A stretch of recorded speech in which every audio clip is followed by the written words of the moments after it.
You know when you have that paper due in college and you have weeks and months to think about it and do it, and you procrastinate and you procrastinate and you think about it a lot, but you never actually write anything down?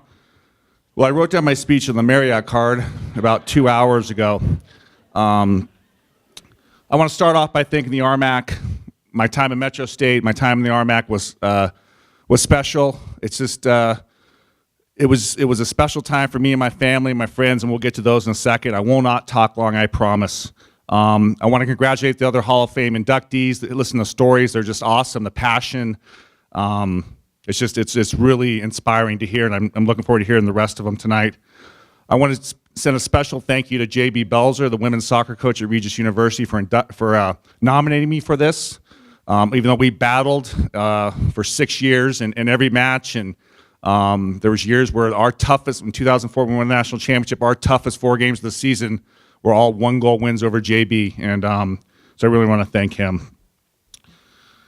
I want to talk a little bit about some of the people from Metro State.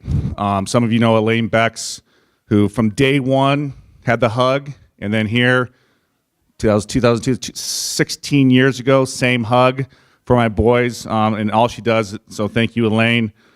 Debbie Hendricks, our legendary volleyball coach there at Metro, and a great friend, one of the first people that I met when I was there. Eddie Provencio, who's not here tonight, but a Metro State Hall of Famer tennis coach who, when I first moved to Denver, let me sleep on his couch for 7 weeks while we're transitioning from Arizona. Still have a lot of that dog hair on my clothes. I want to give a special thanks to Dave Morgan, who's was my assistant with me at Metro for the majority of the times now, my assistant at the University of Colorado. I'm very fortunate. Great friend, great person, passionate. And I want to give a special shout out to Joe Q, who gave that great interview. Joe is a special person. He cares, he's passionate, he wears his emotions on his sleeve. I love it. He's one of the first people I met. My best friends, since Beth and I moved to Colorado, are the people from Metro, and I can't say enough great things about Joe and what he's meant to me and my family. He's just a great dude. So thanks a lot, Joe. I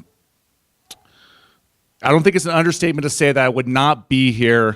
It's not understating it at all.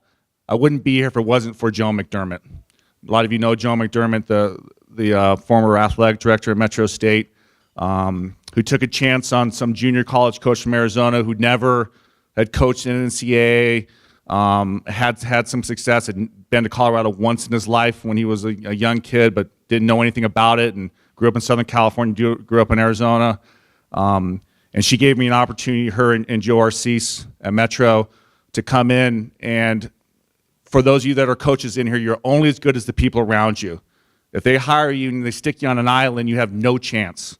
And Joan, from day one, supported me, supported the program. I was also the business manager, so the end of June was always an interesting time for us. The end of the fiscal year is we're stealing from Paul to pay Peter to make the budget balance.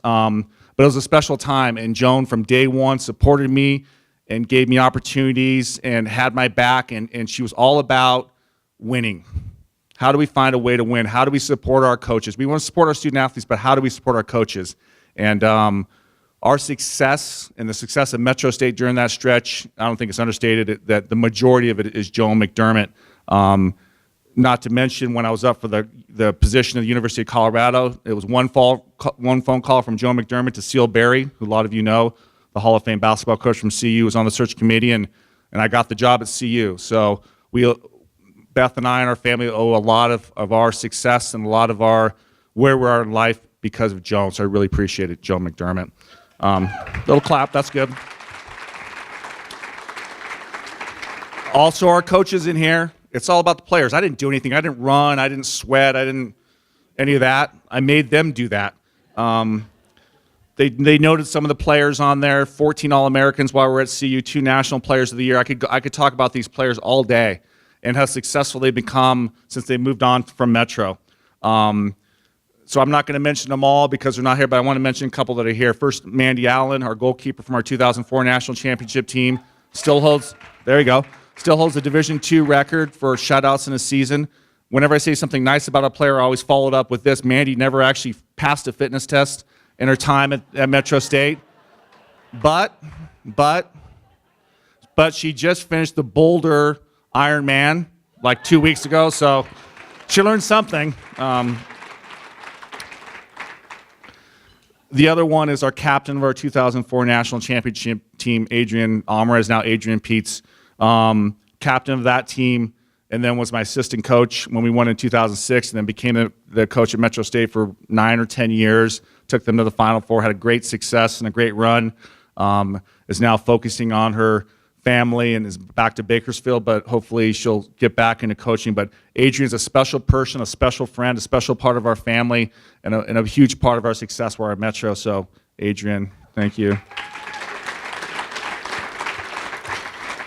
You're only, once again, get back to, you're only as good as the people that are around you and the people you surround yourself with.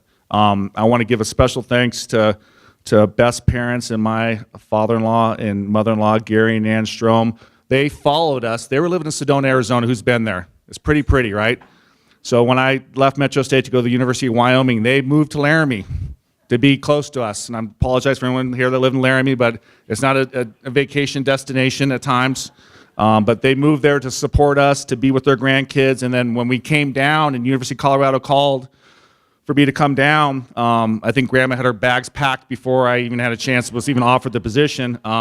But they've been great support, our #1 fans, so thank you, Grandma and Grandpa.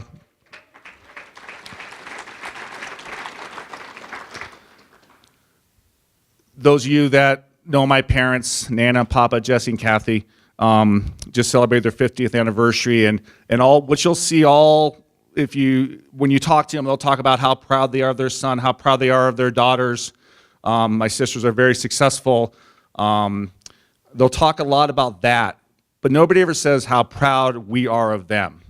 So let's talk about them for a second, because I am who I am because of them. You know, my mother was a teacher's aide. As I was growing up, she went back to school, got her teaching certificate, got her degree, eventually got her master's, was a great teacher and a great support, taking my stinky socks off after soccer practice and massaging my feet and all this kind of stuff that my wife will not do for our son now. My father moved to this country. He's 24 years old with a 4th grade education, knowing one person, washing dishes, and eventually finished his high school and went to college. And I never knew a time where he didn't have 2 jobs growing up, never. But I don't ever remember missing a baseball game, ever missing a soccer game. We had great family vacations, church every Sunday morning. After he retired, he became a deacon in the Catholic Church. He actually married me and my wife. So everyone will talk about how proud we are of Danny, how proud we are of Danny. If I become half as accomplished as they are, it'll be a great moment for you. So I just want to tell you how much I love you, Nana and Papa, my parents.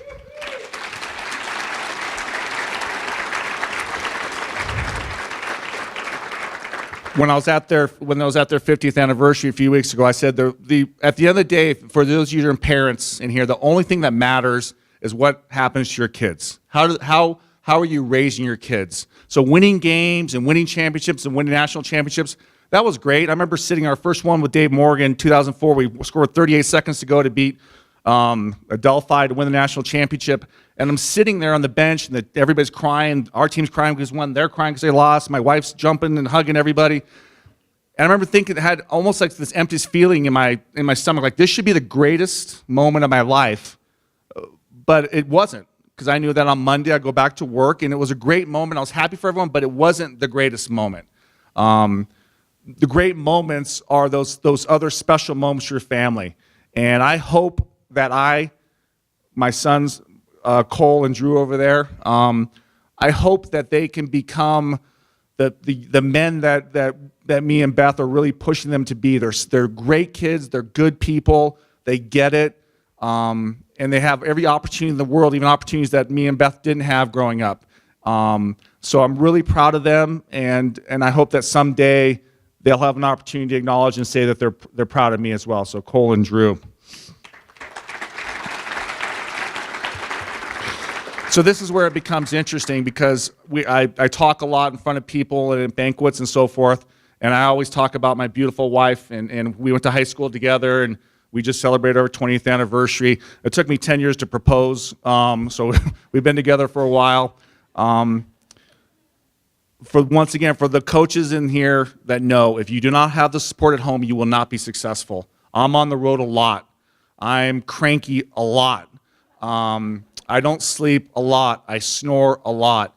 I'm not the greatest person to be around a lot of the time. And from day one, Beth has been nothing but supportive. She's more passionate about the team, about the players on the teams, about the programs. We're Metro State. She's running the concession stand. She's doing the announcing at halftime. She's everything to me, and she's everything to our family. And there's no way in the world that I'd have the success if she didn't buy in from day one that, you know, we'd have these opportunities, and we're so blessed to have the opportunities and things we've been able to do. But it wouldn't have happened, and it wouldn't mean anything or mean as much if it wasn't for Beth and all of her love. So thank you, Beth.